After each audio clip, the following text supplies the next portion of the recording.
देख लेते हैं। Blood is a connective tissue in a fluid form. It is considered as a fluid of blood because it carries oxygen from the lungs to all part of the body and carry carbon dioxide from all part of the body to the lungs. And it is also known as a fluid of growth. It is also known as a fluid of growth because it carries nutritive substances from the digestive system and hormone from the endocrine gland and it is also known as fluid of health because it protects the body against the disease and get rid of the waste material and unwanted substances, transporting them to the excretory organs such as the kidney, skins and liver. उसके बाद हम लोग चलते हैं properties of blood. Properties of blood में सबसे पहले हम लोग बात करते हैं कलर्स की। तो आर्टेरियल ब्लड होता है वो स्कारलेट रेड होता है क्योंकि उसमें ऑक्सीजन की मात्रा अधिक होती है, और जो वेनेसस ब्लड होता है वो पर्पल रेड होता है क्योंकि उसमें कार्बन डाइऑक्साइड की मात्रा होती है। उसके बाद हम लोग वॉल्यूम देखते हैं।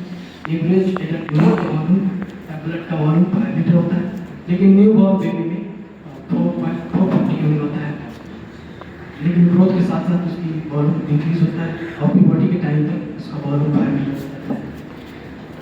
फीमेल की बात करें तो फीमेल में ब्लड का वॉल्यूम थोड़ा सा कम यानी 4.5 लीटर होता है और blood volume total body weight का 8% बनाता है। उसके बाद हम लोग रिएक्शन से पीएच की बात करें तो ब्लड स्लाइटली डिक्लाइन और बेसिक इन नेचर होता है और नॉर्मल कंडीशन में इसका पीएच 7.4 होता है। स्पेशली ग्रेविटी ब्लड का 1.052 to 1.061 होता है।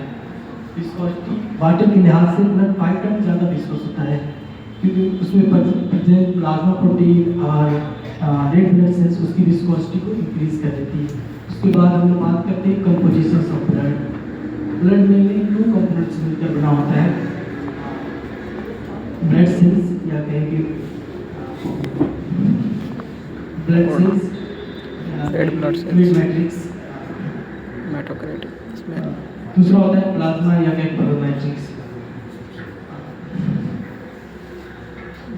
ब्लड में 3 टाइप्स ऑफ सेल्स मिलकर बना होता है। एक होता है रेड ब्लड सेल्स जो कि ऑक्सीजन की ट्रांसपोर्ट के लिए रिस्पॉन्सिबल होता है। दूसरा होता है वाइट ब्लड सेल्स, ये डिफेंस सिस्टम के लिए रिस्पॉन्सिबल होता है और हमारे बॉडी को प्रोटेक्ट करता है। प्लेटलेट्स जो कि क्लॉटिंग के लिए रिस्पॉन्सिबल होता है। ये बाई एग्जाम्पल अगर कहीं इंजरी हो जाए तो वहाँ पे ये क्लॉट की फॉर्मेशन करता है और ब्लड लॉस को प्रिवेंट करता है। इसके बाद हम देखेंगे हेमाटोक्राइट बैलेंस। टोटल ब्लड वॉल्यूम में से रेड ब्लड सेल के वॉल्यूम को परसेंटेज में एक्सप्रेस करने को हेमाटोक्राइट सेल वॉल्यूम कहते हैं।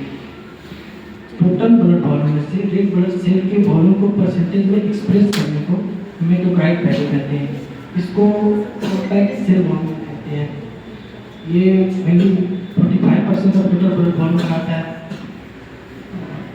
इसको मेजर इस तरह से किया जाता है कि सबसे पहले हेमाटोक्राइट ट्यूब में ब्लड लेंगे और उसमें एंटीकोगुलेंट ऐड करेंगे और फिर उसे सेंट्रीफ्यूज मशीन में डालकर 30,000 आरपीएम पे 30 मिनट तक स्पिन कराएंगे, जिसके रिजल्ट में जो रेड ब्लड सेल होगा वो बॉटम में आ जाएगा और क्लियर प्लाज्मा टॉप पे रह जाएगा।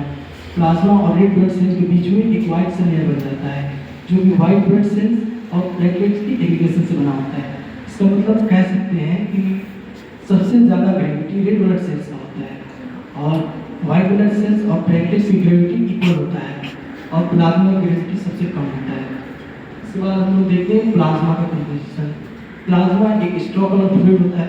इसमें मेनली 92 to 93% वाटर होता है और 7 to 8% सॉलिड सब्सटेंसेस होता है।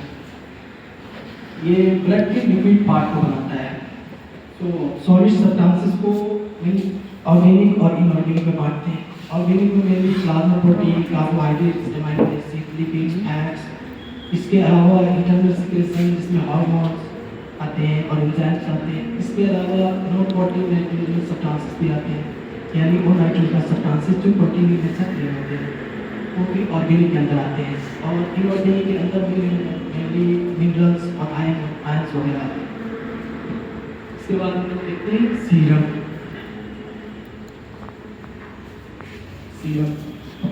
सीरम ब्लड सेल्स से अगर ब्लड सेल्स और क्लॉटिंग फैक्टर को रिमूव कर दिया जाए जो रीमेन फ्लूइड पोर्शन पर उसको सीरम कहते हैं। ये इसका वॉल्यूम प्लाज्मा वॉल्यूम के बराबर होता है। अगर एग्जांपल के लिए एक कंटेनर में अगर ब्लड लिया जाए तो उसकी क्लॉटिंग हो जाएगी, क्योंकि उसमें प्रेजेंट फाइब्रिनोजेन फाइब्रिन में कन्वर्ट हो जाती है और उस फाइब्रिन में रेड ब्लड सेल्स की ट्रैपिंग हो जाती है। तो इस तरह से क्लॉट की फॉर्मेशन होता है। लेकिन आफ्टर 55 मिनट उस क्लॉट ब्लड से एक लिक्विड बाहर आ जाती है जिसको हम लोग सीरम कहते हैं। इसका वॉल्यूम प्लाज्मा वॉल्यूम के बराबर होता है। प्लाज्मा और सीरम में सिर्फ एक डिफरेंस होता है कि प्लाज्मा में फाइब्रिनोजेन प्रेजेंट होता है और सीरम में फाइब्रिनोजेन प्रेजेंट नहीं होता है। इसके बाद हम देखते हैं फंक्शंस ऑफ ब्लड। पहला है न्यूट्रिटिव फंक्शंस। न्यूट्रिटिव सब्सटेंसेस जैसे glucose, amino acid, lipids, vitamins वगैरह ये सब डाइजेस्टिव फूड से ऑब्टेन होते हैं और गैस्ट्रोइंटेस्टाइनल ट्रैक्ट से डायरेक्ट ब्लड में एब्जॉर्ब हो जाते हैं और ब्लड उसको different body of the tissue की तरफ लेकर जाती है, जिसका इस्तेमाल ग्रोथ और प्रोडक्शन ऑफ एनर्जी के लिए होता है। दूसरा है रिस्पायरेटरी फंक्शन। रिस्पायरेटरी गैसेस जैसे कार्बन डाइऑक्साइड और ऑक्सीजन के ट्रांसपोर्ट के लिए रिस्पॉन्सिबल होता है। ये ऑक्सीजन को lungs analyse different body of the tissue की तरफ लेकर जाता है, जहाँ में मेटाबॉलिज्म के बाद कार्बन डाइऑक्साइड की फॉर्मेशन होती है और फिर उस कार्बन डाइऑक्साइड को लंग्स के एनालाइज तक लेकर आता है। फिर उस एनालाइज लंग्स को एनालाइज लंग्स एक्सक्रीट कर देता है कार्बन डाइऑक्साइड को। तीसरा होता है एक्सक्रीटरी फंक्शन। एक्सक्रीटरी फंक्शन जितने भी मेटाबॉलिक वेस्ट टिश्यू में मेटाबॉलिज्म एक्टिविटी के टाइम पे बनते हैं, ब्लड उसको एक्सक्रीटरी ऑर्गन के पास लेकर जाता है और एक्सक्रीटरी ऑर्गन एक्सक्रीशन कर देती है। होता है transport of hormone and enzymes.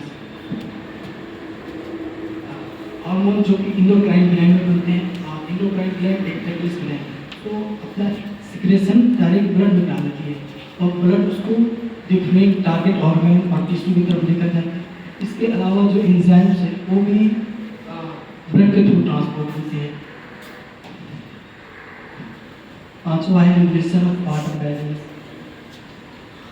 Blood body के वाटर कंटेंट को भी रेगुलेट करती है। छठा है regulation of acid base balance. Blood में प्रेजेंट प्लाज्मा प्रोटीन और हीमोग्लोबिन ये बफर्स की तरह एक्ट करते हैं और एसिड बेस बैलेंस को रेगुलेट करते हैं। बफर्स एक ऐसा कंपोनेंट है जो कि डिक्रीज इन पीएच और इंक्रीज इन पीएच को प्रिवेंट करती है। Regulation of body temperature. Blood का जो स्पेसिफिक हीट है वो बहुत हाई होता है। स्पेसिफिक हीट का मतलब है कि किसी सब्सटेंस का 1 सेंटीग्रेड टेम्परेचर इंक्रीज करने के लिए जितनी हीट की जरूरत हो उसको स्पेसिफिक हीट कहते हैं। तो ब्लड का जो स्पेसिफिक हीट है वो बहुत हाई होता है। मतलब ब्लड की को हीट करने के लिए बहुत ज़्यादा हीट की ज़रूरत होती है। टेम्परेचर इंक्रीज करने के लिए बहुत ज़्यादा हीट की ज़रूरत होती है। इसलिए ये थर्मोरेगुलेटरी मैकेनिज्म में बड़ा अहम पार्ट परफॉर्म करता है। थर्मोरेगुलेटरी मैकेनिज्म का मतलब है कि बॉडी में जो हीट लॉस और हीट गेन होती है उसको ये रेगुलेट करती है। मतलब बॉडी के अंदर टेम्परेचर को रेगुलेट करती है। आठवां है स्टोरेज फंक्शन। वाटर और जितने भी इम्पोर्टेंट सब्सटेंसेस हैं glucose, protein, sodium, potassium blood उसको स्टोर कर लेती है और